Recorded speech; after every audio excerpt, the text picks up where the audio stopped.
നമസ്കാരം, വാർ റൂമിലേക്ക് സ്വാഗതം. വാർ റൂമിൽ ഇന്ന് വളരെ ഹോട്ടായിട്ടുള്ള വിഷയമാണ്. ജർമ്മനി തോറ്റു, അതാണ് ഇന്ന് നമ്മൾ ആദ്യമായിട്ട് എടുക്കുന്നത്. അപ്പോൾ ജർമ്മനിയുടെ കടുത്ത ആരാധകർക്ക് നിരാശയുണ്ട്. ഞങ്ങൾ തോൽക്കില്ല, ഞങ്ങൾക്ക് 36 വയസ്സുള്ള ഞങ്ങളുടെ കോച്ചുണ്ട്, അദ്ദേഹത്തിൻ്റെ തന്ത്രത്തെ ഒന്നും തോൽപ്പിക്കാൻ പറ്റില്ല എന്ന് പറഞ്ഞിറങ്ങിയ ആളുകൾക്ക് ഇന്നത്തെ രാത്രി വലിയ ഞെട്ടലുണ്ടാക്കിയ ദിവസമാണ്. അപ്പോൾ അതിലാദ്യം ഞെട്ടിയത് ഞങ്ങളുടെ വേൾഡ് കപ്പ് ഡെസ്കിൽ തന്നെയാണ്, നൂറയാണ്. ഇൻട്രൊഡക്ഷനിൽ 2 തിരുത്തലുകളുണ്ട്. ഒന്നാമത്തെ കാര്യം, അത് ഹോട്ട് ന്യൂസ് അല്ലേ, കളി കഴിഞ്ഞിട്ട് നേരം പറയും. മൂന്നാമത്തെ കാര്യം, നെഗൽസ്മാൻ 38 വയസ്സല്ലേ, ആണോ? അല്ലേ, വയസ്സിന് ഇവിടെ പ്രസക്തി ഇല്ലല്ലോ, തോറ്റില്ലേ, അതിനാണ് ഇവിടെ പ്രസക്തി. നമ്മളെന്താ അറിയോ, ഇപ്പൊ ഈ ബ്രസീൽ എന്നൊക്കെ പറഞ്ഞു കഴിഞ്ഞാല് എങ്ങനെ സംഭവിച്ചാന്ന് വെച്ചാല്, അവർക്ക് ഈ മൊറോക്കോന്റെ എതിരെ പിടിച്ചു നിൽക്കാൻ പറ്റാതെ ഇനി വിജയിക്കോ എന്നുള്ള ഒരു പ്രതിസന്ധിയിലാണ് ഓല് ഇരുന്നിരുന്നത്. പക്ഷെ നമ്മൾ അങ്ങനെയല്ല, നമ്മൾ ഫസ്റ്റ് ഡേ സേഫ് ആക്കി. അല്ല, ഈ ജർമ്മനി ഈ മത്സരം തോക്കുന്നത് എനിക്കൊരു ഞെട്ടലുണ്ടായിരുന്നില്ല. കാരണം കഴിഞ്ഞ മത്സരത്തിൽ ഐവറി കോസ്റ്റിനോട് കഷ്ടി രക്ഷപ്പെട്ടതാണ്.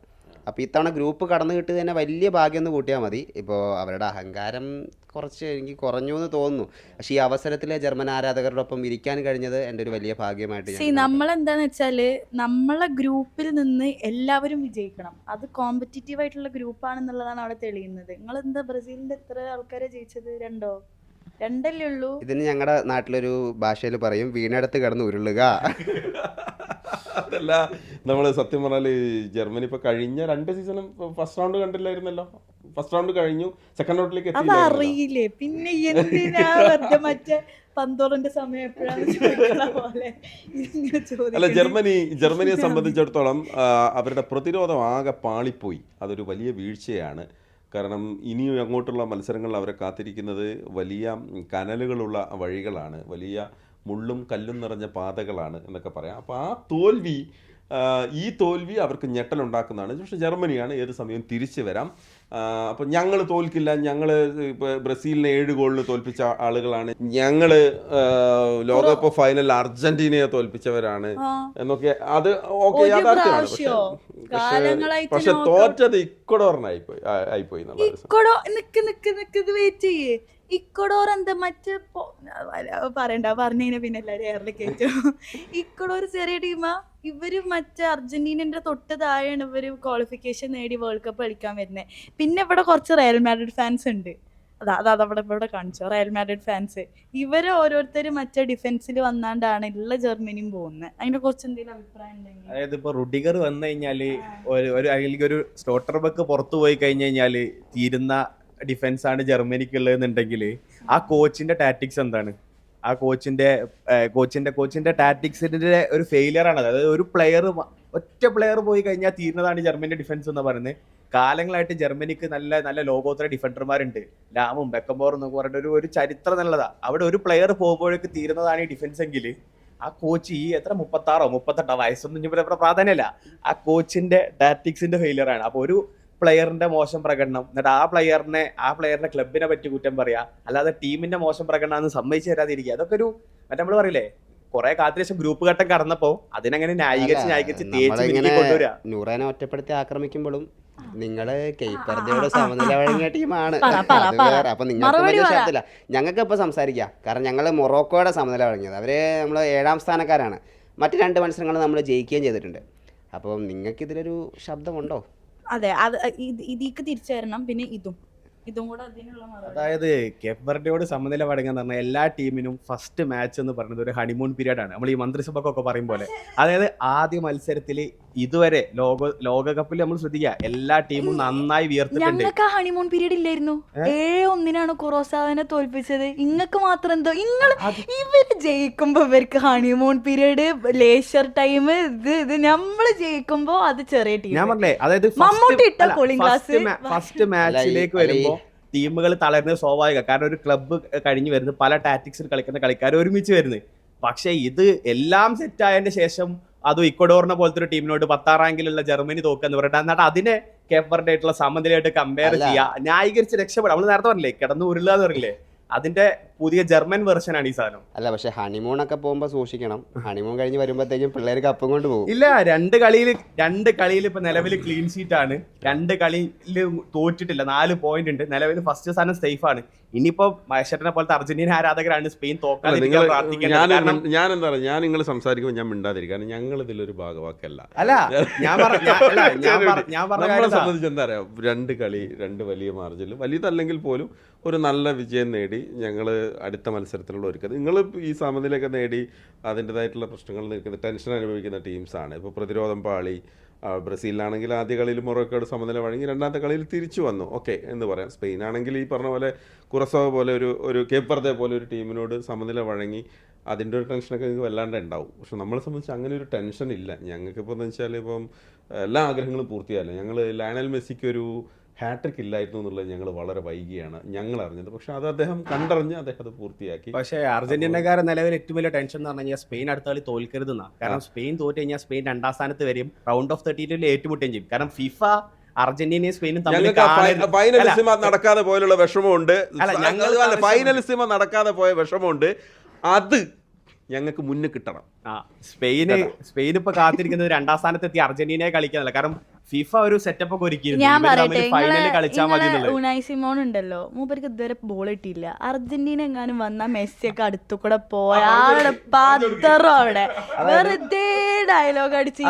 ഉനായ് സൈമൺ എന്നുള്ള പ്ലെയർ വെറും പെനാൽറ്റി സേവർ അല്ല എമി മാർട്ടിനസിനെ പോലെ. എമി മാർട്ടിനസ് പെനാൽറ്റിയിൽ അല്ലാതെ തട്ടിയ ഒരു സേവ് കാണിച്ചു തരാണെങ്കിൽ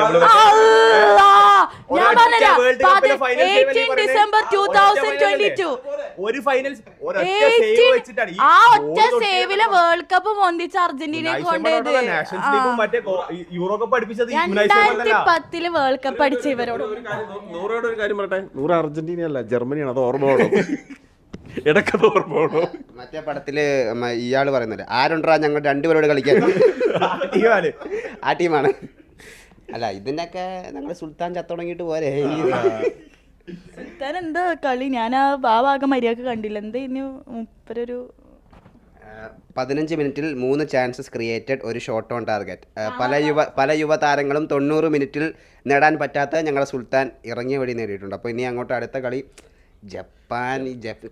ടൈറ്റായി കുറച്ച് എതിരാളി കിട്ടുമായിരുന്നെങ്കിൽ. അല്ലെ, ജപ്പാനോട് തോൽക്കുമ്പോൾ അല്ലെങ്കിൽ ജപ്പാനോട് സമനില ഓടുമ്പോൾ പേടിക്കണം. കാരണം ഹെഡ്ലൈൻ വായിക്കുമ്പോൾ തെറ്റും. കാരണം ആ പേര് പഠിക്കാൻ ഭയങ്കര പ്രയാസം. ഇതിലിപ്പോ സുൽത്താൻ, നെയ്മർ, എംബാപ്പെ എന്നൊക്കെ പറഞ്ഞ ബാക്കി കളികളിലൊക്കെ ഈ സുസൂക്കി, മറ്റേ കവാസാക്കി എന്നൊക്കെ പറയേണ്ടി വരും. അപ്പൊ ഈ തോറ്റ് കഴിഞ്ഞാൽ ഒന്നാമതൊരു വിറയലുണ്ടാവും. അതിന്റെ കൂട്ടത്തിൽ ഈ പേര് കൂടി തെറ്റി കഴിഞ്ഞാൽ നല്ല രസം ഉണ്ടാവും. ഞാൻ വീണ്ടും ഓർമ്മിപ്പിക്കുന്നു, നിങ്ങൾ കേപ്പ് വെർദെയോട് സമനില വഴങ്ങിയിട്ടാണ് വരുന്നത്. ഹരി, അപ്പോൾ നമ്മൾ ജർമ്മനിയെ വിട്ടു കേട്ടോ. പക്ഷേ നമ്മൾ ഇങ്ങനെയൊക്കെ ഞങ്ങൾ പരസ്പരം ഫാൻ ഫൈറ്റ് ഇത് ചെയ്യുന്നുണ്ടെങ്കിലും ജർമ്മനിയെ പോലെ ഒരു ടീമിൻ്റെ ഇപ്പം യൂഗർ ക്ലിൻസ്മാൻ, മത്തേവസിനെ പോലുള്ള ഇതിഹാസങ്ങൾ പിറവിയെടുത്താണ്. അപ്പോൾ ജർമ്മനി ഏത് നിമിഷവും തിരിച്ചു വരാൻ കെൽപ്പുള്ള ഒരു ടീം തന്നെയാണ്. നമ്മളൊരിക്കലും അവരുടെ പ്രകടനത്തെ മോശമാക്കി പറയുന്നതല്ല, മോശമാക്കി പറയുകയില്ല. കാരണം ഞങ്ങളൊരു ഫാൻസ് എന്നുള്ള രീതിയിൽ ഞങ്ങൾ അതിനെ ക്രിട്ടിസൈസ് ചെയ്യുന്നു, രസകരമായിട്ട് മാത്രം എടുക്കുക. ഓക്കെ, ഇനി ഹരിയുടെ വിഷയത്തിലേക്ക് വരാം. ഹരി, ജപ്പാൻ വേഴ്സസ് ബ്രസീൽ എന്ന് പറയുന്ന റൗണ്ട് ഓഫ് 32, അതിൽ ഹരിയുടെ ഒരു പ്രഡിക്ഷൻ എന്താ? അല്ല, ഞങ്ങൾ ഈസി ആയിട്ട് ജയിക്കുമല്ലോ, ഞങ്ങൾക്ക് ടെൻഷൻ ഇല്ല. ഞങ്ങളിപ്പോൾ ഒരു സെമി ഫൈനലിൽ വരെ ഞങ്ങൾക്ക് ടെൻഷൻ ഇല്ല. അതിന് ശേഷം ഇപ്പം എന്താവുന്നുള്ളത് നമ്മൾ കളിയുടെ ഒരു ഗതി അനുസരിച്ച് തീരുമാനിക്കാമെന്നുള്ള. ഇപ്പം നമ്മുടെ ഗ്രൂപ്പിലൊരു ചർച്ച ഉണ്ട്, ആരൊക്കെ അടുത്ത മത്സരത്തിൽ ഇറക്കണം എന്നൊക്കെ. ഇല്ലില്ല, അത് തോന്നൽ മാത്രമാണ്. ഫസ്റ്റ് ഈ പറഞ്ഞ ഹരിഗോവിന്ദിന്റെ ഈ ബൈറ്റ് എടുത്ത് ഫ്രെയിം ചെയ്ത് വെക്കണം, കളി കഴിഞ്ഞിട്ട് നമുക്ക് ആവശ്യം ഉണ്ടാവും. മുമ്പ് കഴിഞ്ഞ കോപ്പ അമേരിക്കയിലോ മറ്റേ വേൾഡ് കപ്പിന്റെ സമയത്തൊക്കെ അർജന്റീനയെ ഫൈനലിൽ കിട്ടണം എന്ന് പറഞ്ഞ ഒരുപാട് ആരാധകരുണ്ടായിരുന്നു. ആ ഒരു സ്വരം അങ്ങനെ ചെവിയിൽ അടിച്ചു കയറുന്നുണ്ട്. ഏതാണ്ട് അതേ ഒരു ടോണിലാണ് പറയുന്നത്. ജപ്പാനൊക്കെ ഞങ്ങൾ പാട്ടും പാട്ടി അടിക്കും, സെമി ഫൈനൽ വരെ ഞങ്ങൾ വരുന്നൊക്കെ. ഇവര് ഒരു സെമി ഫൈനലിൽ വന്നത് ജർമ്മനിക്കാർക്ക്, ഇവർക്ക് ഓർമ്മയില്ലെങ്കിൽ ജർമ്മനിക്കാർക്ക് നന്നായി ഓർമ്മ ഉണ്ടാവും. അത് പിന്നീട് നമ്മൾ കുറസാവോ മത്സരത്തിൽ നമ്മൾ ഓർമ്മിച്ചു, അതിന് അനുസ്മരണമൊക്കെ നടത്തി. നമ്മൾ ആ ഒരു രീതിയിലുള്ള ആ ഒരു മത്സരമാണ്. അപ്പൊ ഈ സെമി ഫൈനൽ എന്നൊക്കെ പറയുമ്പോൾ ഒരു പക്ഷേ ഓർമ്മയായിരിക്കും. ടെൻഷനൊന്നുമില്ല. ഇപ്പോൾ ഇവർക്ക് ലക്ഷ്മി അമ്മാളുണ്ട്, നമുക്ക് അതുപോലെയുള്ള പല താരങ്ങളുണ്ട് നമ്മുടെ കയ്യിൽ. ഇപ്പോൾ വിനീഷ്യസ് ജൂനിയർ നമ്മുടെ ഒപ്പം ഉണ്ടല്ലോ. ഇപ്പോൾ വിനീഷ്യസ് നല്ല ഫോമിലാണ്. അപ്പോൾ അതുകൊണ്ട് ഇവർ പല പ്രതീക്ഷകളൊക്കെ ആയിട്ടായിരിക്കും വന്നിട്ടുള്ളത്. യൂറോ കപ്പൊക്കെ ജയിച്ചു, നേഷൻസ് കപ്പിൽ ഫൈനലിൽ ഞങ്ങൾ കണ്ടതാണ്. അണ്ണൻ്റെ മുന്നിൽ നിങ്ങൾ കീഴടങ്ങി. നിങ്ങൾ എന്തൊക്കെ ഡയലോഗ് അടിച്ചത്? ഞങ്ങൾക്ക് അണ്ണൻ ഒരു എതിരാളികളല്ല. അത് കണ്ടോ, ഇവിടെ മുത്ത് കണ്ടോ, ഞങ്ങളുടെ മുത്തിൻ്റെ മുമ്പ് നിങ്ങൾ തോറ്റു. പക്ഷെ വേറൊരു കാര്യം, അവിടെയാണ് ജർമ്മനിയുടെ വിജയം. ഇവിടെ ലക്ഷ്മി അല്ല, ഇവിടെ എന്തിനാണ് ജർമ്മനിയെ കുറിച്ച് പറയുന്നത്? എൻ്റെ ആവശ്യമില്ല. അല്ല, കുറോസാവക്കെതിരുള്ള മത്സരത്തിൽ 6 വ്യത്യസ്ത ഗോൾ സ്കോറേഴ്സ്, അങ്ങനെ ഒരാളെ കണ്ടിട്ട് ജീവിക്കുന്ന ആൾക്കാരല്ല മുതലേ. 6 പേർക്കും ഈ കളി ഗോൾ അടിക്കാൻ പറ്റിയിട്ടില്ല. 6 പേർക്ക് ഗോൾ അടിക്കാൻ പറ്റില്ല എന്ന് എങ്ങനെ പറയാൻ പറ്റും? എവിടെ ഗോൾ അടിച്ചത് ഈ മത്സരത്തിൽ? ഞങ്ങളെ ഇതില് മറ്റേ മോശം പ്രകടനമാണെന്ന് പറഞ്ഞ സാനെ ഗോൾ അടിച്ചു. ആദ്യ മത്സരത്തിൽ 6 പേര് അടിച്ചില്ല, 7 ഗോള്. അതിന്റെ 3 ഞങ്ങൾ പുതിയ ഗോൾ സ്കോറിനെ ഇറക്കി. അതല്ലേ പറഞ്ഞത്, ഞങ്ങൾ ഒരാളെ കണ്ട് ജീവിക്കുന്ന കാര്യമില്ല. തോറ്റുപോയി നിങ്ങള്. എന്താ നിങ്ങൾ മനസ്സിലാവാത്തത്? തോറ്റോന്ന് വെച്ചതിനാ ഒരു മാച്ച് തോറ്റു കഴിഞ്ഞാൽ മത്സരത്തിൽ നിന്ന് പുറത്താവാന്നില്ലല്ലോ അതിന്റെ അർത്ഥം. Round of 32 കടന്നോ? നിങ്ങളായിരിക്കും ഇത് മറ്റേ മൊറോക്കോക്കെതിരെ ഇങ്ങനെ നിന്ന് അയ്യോ ഇനി പാളോ, അയ്യോ വീണു, അയ്യോ എന്ന് പറഞ്ഞിട്ട്. ഞങ്ങള് അവസാനമായിട്ട് 2002 ലോകകപ്പ് അടിക്കുന്നത് ഞങ്ങൾ സമ്മതിച്ചു. പക്ഷെ നിങ്ങൾ ഗ്രൂപ്പ് കടക്കാത്ത എത്ര വർഷം, 12 വർഷമായി ഗ്രൂപ്പ് കടന്നിട്ട്. ഇതിപ്പോ നൂറ ഈ ഞങ്ങള് ജയിച്ചു അല്ലെങ്കിൽ ഞങ്ങൾ ആദ്യം ജയിച്ചു 7 അടിച്ചു എന്നൊക്കെ പറയുമ്പോഴേ നമ്മൾ മറ്റേ ഹരീഷ് കണാരൻ പറയണ്ടല്ലോ, നിങ്ങൾ ജയിച്ചാ മതിയെന്ന് പറയില്ലേ, ആ ഒരു അവസ്ഥയാണ്. അതായത് ജർമ്മനി ജയിച്ചാ മതിയായിരുന്നു. കോസ്റ്ററിക്ക 2 ഗോൾ അടിച്ചല്ലോ, ഇക്വഡോർ 2 ഗോൾ അടിച്ചല്ലോ. അതിൽ 1 ഗോൾ കുറയ്ക്കാൻ വേണ്ടിട്ടാണ് ഇപ്പൊ ഇത് കൈപ്പിടിച്ചു. ഞങ്ങള് അന്ന് 7 അടിച്ചിരുന്നു, ഞങ്ങൾ ബ്രസീലിനോട് 7 അടിച്ചിരുന്നു. പഴയ കഥയൊക്കെ പറയും, ഞങ്ങള് 2014 കപ്പ് അടിച്ചിരുന്നു, പഴയ അടിച്ച കഥയൊക്കെ പറയും. ഇന്നലെ അടിക്കാൻ മറന്നു. ഇന്നലെ ഇപ്പൊ ഞാൻ പറഞ്ഞത്, നൂറ് അവിടെ ഏറ്റവും കൂടുതൽ വിമർശിക്കുന്ന ജർമ്മൻ താരം ലിറോയ് സാനെയാണ് ഗോൾ അടിച്ചത്. അതുകൊണ്ട് ലിറോയ് സാനെ പൊക്കി പറയാൻ പോലും നൂറ മറന്നുപോയി. അതാണ് ഇപ്പോഴത്തെ സംഭവം. നമ്മള് 2014 കണക്കാരുണ്ട്, നിങ്ങൾ ഏതിന്റെ കണക്കായി പറയാനുള്ളത്? ഞങ്ങൾക്ക് ഈ അടുത്തൊരു യൂറോ കപ്പ് ഉണ്ട്, ഒരു നാഷൻസ് ലീഗ് ഉണ്ട്. ഈ ജർമ്മനി അവസാനമായിട്ട് അടിച്ചത് 2018 മുമ്പുള്ള ഒരു കോൺഫെഡറേഷൻ കപ്പ് എങ്ങാണ്ടാണ്. അതിനുശേഷം നമ്മൾ ഈ ഭരണ തുടർച്ച എന്നൊക്കെ പറയുമ്പോൾ ഒരു ഭരണ തുടർച്ച ഉണ്ടാക്കാൻ ജർമ്മനിയെ കൊണ്ട് പറ്റിയിട്ടില്ല. എത്രയോ നല്ല താരങ്ങൾ വന്നുപോയി, ആ താരങ്ങളെ പറയിപ്പിച്ചു. നല്ല കാര്യം കൂടെ വെളിപ്പെടുത്താറുണ്ട്. അപ്പോൾ ഇന്നലെ നമുക്കിപ്പോൾ ഡ്യൂട്ടി പല സമയത്തായതുകൊണ്ട് ഇന്നലെ നമുക്ക് ഒരുമിച്ചിരുന്ന് കളി കാണാൻ പറ്റിയിട്ടില്ല. പക്ഷേ നൂറ ഇന്നലെ എവിടെ ഇരുന്നാണ് കളി കണ്ടത്. പക്ഷേ രാവിലെ ഞാൻ 4 മണിക്ക് കളി കാണാനായിട്ട് വന്നപ്പോൾ ഞാനൊന്ന് പേടിച്ചു. നൂറ ഇവിടെ ഇങ്ങനെ കിടക്കുന്നു. പിന്നെ ഞാൻ അവിടെ നിന്ന് മുഖത്ത് നിന്ന് വെള്ളം തളിച്ചാണ് എണീപ്പിച്ചത്. 2ാം ഗോളിൽ ബോധം പോയതാണെന്നാണ് പിന്നെ എനിക്കറിയാൻ പറ്റിയത്. പക്ഷേ എന്നാലും കുഴപ്പമില്ല, ക്വാർട്ടറിലും സെമിയിലൊക്കെ വരുമ്പോൾ നമുക്ക് വിജയപ്രതീക്ഷ ഉണ്ട്. ഇതൊന്നും ഇവിടെ പ്രോത്സാഹിപ്പിക്കാൻ പാടില്ല. ഓക്കെ, അതായത് ബ്രസീലിന്റെ കാര്യമാണ് നമ്മൾ തുടങ്ങിയെങ്കിലും അവസാനിച്ചത് ജർമ്മനിയുടെ കേസിലാണ്. പറയാൻ പോലൊന്നുമില്ല. Brazil versus Japan. അപ്പൊ ജപ്പാന്റെ സ്പീഡിനോട് കിടപിടിക്കാൻ പറ്റുമോ ബ്രസീലിന് എന്നുള്ള ചോദ്യങ്ങളൊക്കെ ഉയരുന്നുണ്ട്. സ്വാഭാവികം അത്. പക്ഷേ റിസൾട്ട് വരട്ടെ. നമുക്ക് വളരെ പെട്ടെന്ന് ഒരു വിഷയം കൂടി എടുത്തിട്ട് പോകണം. ഇന്ന് നമ്മൾ കാത്തിരിക്കുന്ന ഏറ്റവും പ്രധാനപ്പെട്ട മത്സരങ്ങളിൽ ഒന്ന് നോർവേ വേഴ്സസ് ഫ്രാൻസ് മത്സരമാണ്. അതിനപ്പുറത്തേക്ക് അത് എംബാപ്പെ വേഴ്സസ് ഹാളണ്ട് എന്ന് പറയുന്നത്. അപ്പം 2 പുതിയ സൂപ്പർ താരങ്ങൾ, പുതിയ ഇതിഹാസങ്ങളായി പിറവി എടുത്ത് അതിലേക്കുള്ള യാത്രയിലുള്ള 2 പേർ. അപ്പോൾ അവർ തമ്മിൽ ഏറ്റുമുട്ടുമ്പം എന്തായിരിക്കും എന്നുള്ളതാണ് നമ്മൾ വളരെ പെട്ടെന്ന് അതിലൊരു അഭിപ്രായം. ഹരി, ഈ ഹാളണ്ടിൻ്റെ കേസിൽ വരുമ്പം ഹാളണ്ടാണോ എംബാപ്പയാണോ ഏറ്റവും മികച്ചത് എന്ന് ചോദിച്ചാൽ ഒരു പണത്തൂക്കം മുന്നിൽ എംബാപ്പെ ആയിരിക്കും.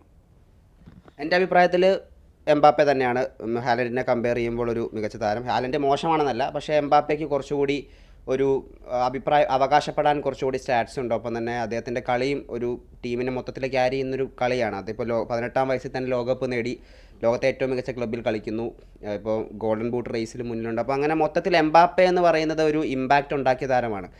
ഹാലൻഡിനെ പറയുമ്പോൾ ഹാലൻഡ് ഗംഭീര പ്ലെയറാണ്. പക്ഷേ ഹാലൻഡിൻ്റെ പ്രശ്നം ഹാലൻഡ് നോർവേക്ക് വേണ്ടിയാണ് കളിക്കുന്നത് എന്നുള്ളതാണ്. എംബാപ്പയെ സംബന്ധിച്ച് ഫ്രാൻസ് എന്ന് പറയുന്നത് ഒരു ഗംഭീര ടീമാണ്. അപ്പം എംബാപ്പയ്ക്ക് ആ ടീമിനൊപ്പം പോയാൽ മതി. ഹാലൻഡിന് പക്ഷേ അങ്ങനെയല്ല, ആ ടീമിനെ ക്യാരി ചെയ്യേണ്ട ഒരു ആവശ്യമുണ്ട്. അപ്പോൾ ഇവരുടെ മുന്നോട്ടുള്ള പോക്ക്, നോർവേയുടെ മുന്നോട്ടുള്ള പോക്ക് ഹാലൻഡിനെ ഡിപ്പെൻഡ് ചെയ്തായിരിക്കുമെന്നാണ് ഞാൻ മനസ്സിലാക്കുന്നത്. ഇപ്പം നല്ല താരങ്ങൾ അവർക്കുണ്ട്, ഒഡേഗാർഡിനെ പോലുള്ള പ്ലേയേഴ്സ് അവർക്കുണ്ട്. പക്ഷേ എന്നാൽ പോലും ഒരു പരിധിവരെ നോർവേ ഹാലൻഡിനെ ഡിപ്പെൻഡ് ചെയ്തായിരിക്കും പോവുക. പക്ഷേ എംബാപ്പയ്ക്ക് അത് സംബന്ധിച്ച് ലോകകപ്പിലേക്ക് വരുമ്പോൾ കുറച്ചും കൂടെ ഫ്രീഡം ഉണ്ട്. അവർക്ക് ഫ്രാൻസിന് നല്ല താരനിരയുണ്ട്, സ്ക്വാഡുണ്ട്. അപ്പോൾ ഇരുവരും തമ്മിലുള്ള പോരാട്ടം നോക്കുമ്പോൾ എനിക്ക് തോന്നുന്നു എംബാപ്പെ തന്നെയാണ് ആസ് എ പ്ലെയർ ഒരു പിടി മുന്നിൽ. പക്ഷേ ഹാലൻഡ് മോശമല്ല. ഇന്നിപ്പോൾ ഇവർ 2 പേര് ഏറ്റുമുട്ടുമ്പോൾ ഇവർ തമ്മിലുള്ള ഒരു ഗോളടി മത്സരം കൂടി ചിലപ്പോൾ നമുക്ക് കാണേണ്ട ഒരു സാഹചര്യം, ഒരു പടി. മാപ്ലെ വേഴ്സസ് ഹെർലിംഗ് ഹാലൻഡ്. ഇല്ല, ദീ പറഞ്ഞ സംഭവങ്ങളൊക്കെ തന്നെ. എംബാപ്പയാണ് എനിക്ക് തോന്നുന്നു ഒന്നും കൂടെ. പിന്നെ എംബാപ്പയ്ക്ക് ഇത്ര നല്ലൊരു ടീം സ്ട്രെങ്ത് ഉണ്ട്. നോർവേക്ക് എനിക്ക് തോന്നുന്നു അങ്ങനെ ഒരു ടീം സ്ട്രെങ്ത് ഇല്ല എന്നുള്ളത്. അപ്പോൾ എംബാപ്പെ ഒന്നും കൂടെ മികച്ചു നിൽക്കാൻ എംബാപ്പെ എന്നാണോ പറഞ്ഞു വരുന്നത്?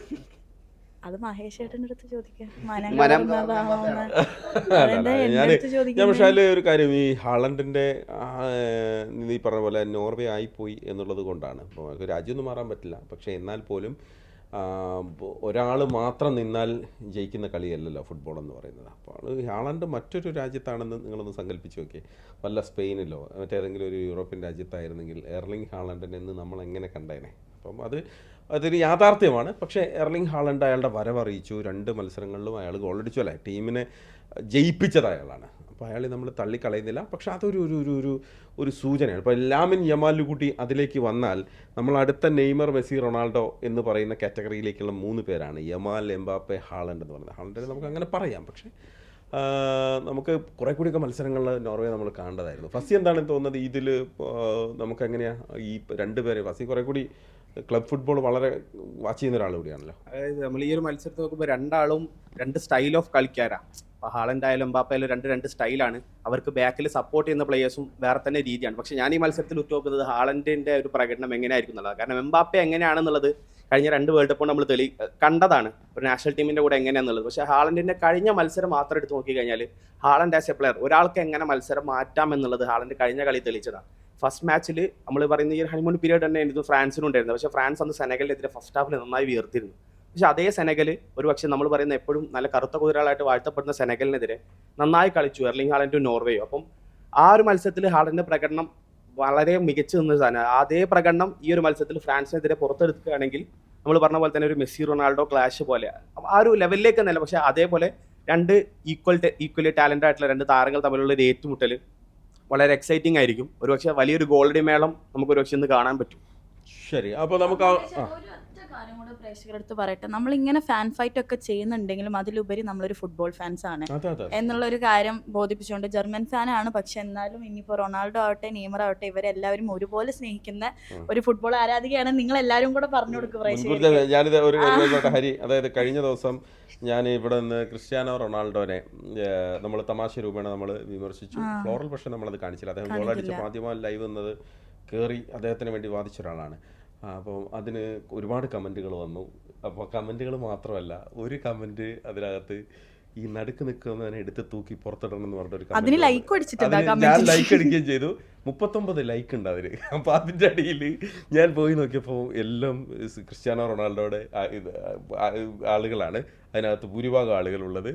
അപ്പോൾ ഇന്ന് ക്രിസ്ത്യാനോ റൊണാൾഡോ ആരാധകരോട് ഒരു സന്തോഷ വാർത്ത പറയട്ടെ. നിങ്ങളുടെ ഒരു പ്രവർത്തനം, ഒരു പ്രവൃത്തി, അത് നമുക്ക് വലിയ സന്തോഷം നൽകിയൊരു കാര്യമാണ്. ഓപ്പറേഷൻ തൂഫാൻ എന്ന് പറയുന്ന കേരളത്തിലെ മയക്കുമരുന്ന് അതിനെതിരെയുള്ള പോരാട്ടത്തിൽ നിങ്ങളുടെ ഒരു ടീം കാർ ഓടിച്ച് കേരളം മൊത്തം ഒരു പ്രചാരണം നടത്തുന്നു എന്നുള്ളതിനെ നമ്മൾ അഭിനന്ദിക്കുകയാണ്. അതൊരു വലിയ കാര്യമാണ്, അത് തുടരട്ടെ. ഞങ്ങൾ തമാശയൊക്കെ പറയും, പക്ഷേ ഒരു കാര്യം കൂടി റൊണാൾഡോ ആരാധകരോട് പറയാണ്, ഇത് വെറും നമ്പറാണ്. നിങ്ങളുടെ ജോലി തുടർന്നുകൊണ്ടേ ഇരിക്കുക. ഇയാള് ക്രിസ്ത്യാനോ റൊണാൾഡോക്ക് എതിരാണ്.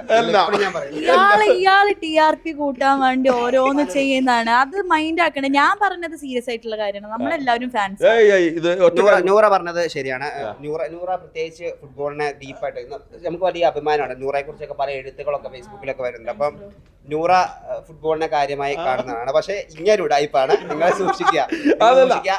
മറ്റേ സെന്റി മൂഡിൽ ബാസിട്ട് ക്രിസ്ത്യാനോ റൊണാൾഡോ റെക്കോർഡ് ഇട്ട സമയത്ത് 6-ാം തമ്പുരാൻ ഞാൻ 24 മണിക്കൂർ മുമ്പേ റെഡിയാക്കി വെച്ച ഒരു കാർഡ്, CR7 എന്ന സുമ്മാവാ എന്ന് ചോദിച്ചിട്ടുള്ള കാർഡ്, ഇതൊക്കെ തയ്യാറാക്കി. ഇതിന് സ്വന്തമായിട്ട് കഷ്ടപ്പെട്ട് പോയി എഡിറ്റ് ചെയ്ത് നല്ലൊരു BGM ഒക്കെ ഇട്ട് സ്വന്തം ഇൻസ്റ്റാഗ്രാമിൽ പോസ്റ്റ് ചെയ്യാനുള്ള കണ്ടന്റ്. റൊണാൾഡോ ആരാധകരെ തിരിച്ച് പിടിക്കാനുള്ള ഒരു നിഗൂഢ തന്ത്രമായി മാത്രം നിങ്ങൾ ഇതിനെ കാണുക. ഇത് ഇയാൾ വ്യാജനാണ്, ഈ കോട്ടിനുള്ളിലും വ്യാജനാണ്. അർജന്റീനയുടെ ജേഴ്സി ഈ കോട്ടിനുള്ളിലുണ്ട്. അപ്പം നിങ്ങൾ കരുതിയിരിക്കുക. ഇതേപോലുള്ള വ്യാജന്മാരെ എപ്പോഴും സമൂഹത്തിന് ആപത്താണെന്ന് ഞാൻ കൂടി ഓർമ്മിപ്പിക്കുകയാണ്. അപ്പോൾ ശരി, ഞങ്ങൾ നിർത്തുകയാണ്. പക്ഷേ CR7 സുമ്മാവാ. Okay, thank you. വാറബിൽ നമുക്ക് വീണ്ടും കാണാം.